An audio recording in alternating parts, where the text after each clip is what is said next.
ડીસાનો એક સાયબર નિષ્ણાત યુવક ગુનાહિત ઘટનાઓનો ભેદ ઉકેલવામાં પોલીસને પણ ખૂબ મોટી મદદ કરી રહ્યો હોય ડીસાના નાયબ પોલીસ અધિક્ષક કુશલ ઓઝાએ આ યુવકને પ્રમાણપત્ર આપીને સન્માનિત કર્યો હતો।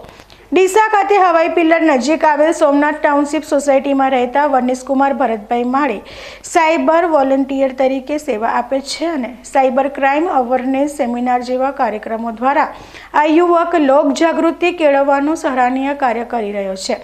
તાજેતરમાં જ ડીસા શહેરમાંથી ગુમ થયેલ 16 વર્ષની સગીર દીકરીને ટેકનિકલ સ્કિલથી આ યુવકે ફક્ત 4 કલાકમાં પાછી લાવવામાં ડીસા શહેર દક્ષિણ પોલીસને મોટી મદદ કરી હોય ડીસાના નાયબ પોલીસ અધિક્ષક ડોક્ટર કુશલ ઓઝાએ આ યુવકને પ્રશંસાપત્ર આપી તેનું સન્માન કરી ઉજ્જવળ ભવિષ્યની શુભેચ્છા પાઠવી હતી।